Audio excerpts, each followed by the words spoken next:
มันเดี๋ยวนี้ผู้น้ำเทียนเอาเองกว่าไอหมองมันในบิดอค่ะเนาะกว่าแห้งหลาในกว่าอุบลองสังอะไรเงี้ยไอผู้น้ำเทียนเองว่าเทียนเองเขาในกุ้มกำไรอยู่ก็อยู่เปียดเสียเวียงนี่วะแต่ก็ย้อนเป็นเนนี่วะแต่ย้อนปลองเป็นเนนี่วะมันนั้นครับนะก็กไอหมองมานที่ปันได้หู้ขนาดต้องย้อนเป็นเนเนี่ยว่าปางสร้างเนี่ยก็ย้อนมาหลายปอกหลายกั้มมาขนาดก็กอำไปอะไรเป็นตั้งการก็กอะไรเป็นทางการสีต้าเนี่ยก็โปว่าได้มันเหมือนเมืองก้อนขอก่อนขนาดกอบสังอันนี้ก็เขามีลุ่มแตบตับตลาก็เหลียวในนาทีเขาเปิดนั่นน่ะเขาเฮ็ดอะไรกูเมียวนะฮะเนาะมีเมียวเหลียวติ่มเฮ็ดอะไรนั่นเงินมีเงินก็คำเฮ็ดออกมาอะไรเป็นจังไหนคะนะไว้กำน้ำเนี่ยเขาใจเงินเข่คะนะทั้งนั้นคะนะเป็นจังนั้นเย่าก็ประเด็กว่าในนาลินว่าผมว่าเขาอยู่ใจนาลินว่ากุ้มกำหรออยู่สีปอจอกเมห้าอยู่ไร่ค้ามึงขึงห้าเนี่ยถ้าได้ก่อปางสร้างหน่อยค่ะแล้วเฮ็ดปรับแล้วเฮ็ดปรับเหมือนพาสปอร์ตเลยค่ะนะเข้ากว่าเป็นจังไหนค่ะนะมันเหมือนมึงก้อนขวางเขายาวก้อยกาคามาเจนจ้าได้ไหนมานในปีดอนไหนเพราะว่าก็ย้อนก็ยาวประลองก็ย้อนก็ยาวมันไปปันพวกมันถูกปันไหนมันได้ปันโอ้ยต่างค่ะนะความสร้างอันนี้ก็ว่าออกคำถีในจอยมันปากตึกปางยื้อในขณะปล่อยมันเตี้ยว่าเมื่อ2-3 ปีป่นมาต่อถึงมือเดียวก็ยังจอยอยู่ขณะเป็นที่ไหนขณะเพราะมันถูกปันในมันได้ปันโอ้ยต่างเพิ่นก็ว่ามันเป็นน่องหักของมานั่นน่ะน่องตามใจของมีน่องแดงก็ว่าอะไรขณะPNO ในขณะเป็นฉะนั้นเจ้าก็แทงรองหนึ่งไหนเขาใครว่าได้เฮ็ดสั่งเจ้าบางผ้าสำราญว่าเฮ้ยตาพงจอว่าไม่เคยย้อนเป็นนี่ก็ไม่เป็นก็ย้อนในพี่ดอมาย้อนบานให้ในแร่ช่ำบานไหนขนาดว่าเหมือนอย่างสกุลสาเขาลูกญาติเต้พวกข้าถามเต้ขนาดซึ่งสาได้ยำบาขนาดพวกภายเดก็ย้อนแจกเอาแถกเอาเมืองใต้ก็อยากก็ย้อนยันกรุงให้มาย้อนที่หัวเมืองได้นั้นก็ย้อนถามด้วยปากกองเก่าในมันจะลาปานไหนกำเดียวขนาดมันจะหารก้อยกาพนน้ำใต้เฮามาเหลียวไหนมีเจ้าอะไรป้าอะไรฮัดลาดขนาดมาปอดของปัจจานขนาดเป็นฉะนั้นเจ้าคืออะไรใครเฮ็ดสังก็เฮ็ดใครย้อนสังก็ย้อนเจ้าคืออะไรใครก็คุดเฮคุดคำคุดฐานหินก็เลยคุดบาสังโมเมพนน้ำซึกใต้มาเหลียวไหนป่านปอกกุมารกุมมือสังฆาก็เหมือนกันขนาดสังฆาใต้เนี่ยพอลองใครคุดก็เลยก็คุดคำเขตก้างใครคุดก็คุดเอากับมดบาสังว่าใครคุดเอาทีไรก็คุดบาสังเพื่อคุณหลวงในเมืองแต้วสังฆาในเมืองแต้วเหมือนเดียวในคณะเหมือนนั้นเมื่อปานICSFคุดที่เมืองกึ่งได้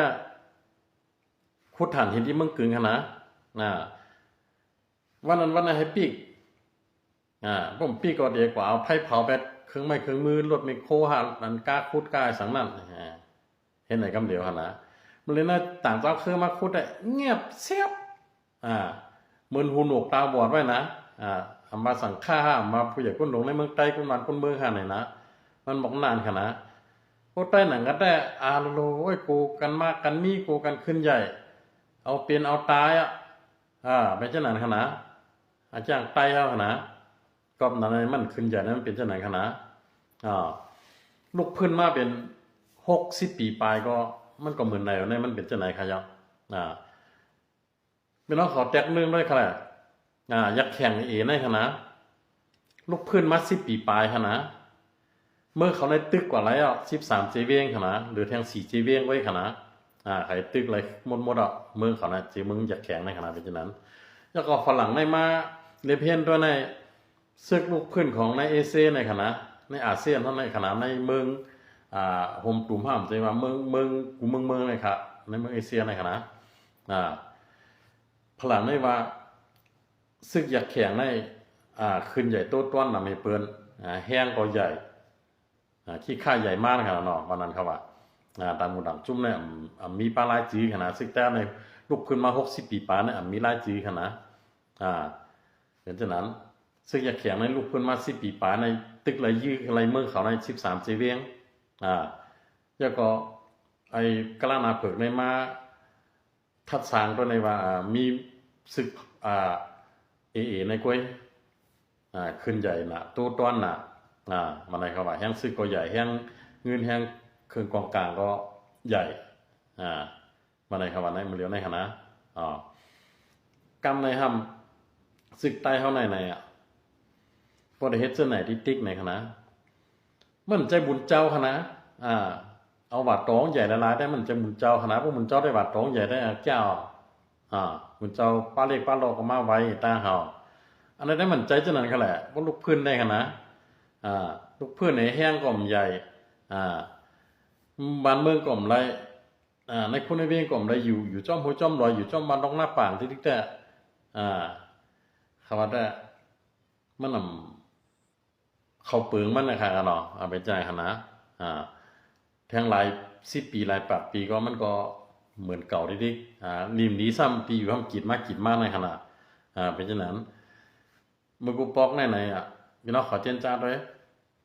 ภายต้องออกโค้งในเป็นซึกใต้อยู่กำนำคณะ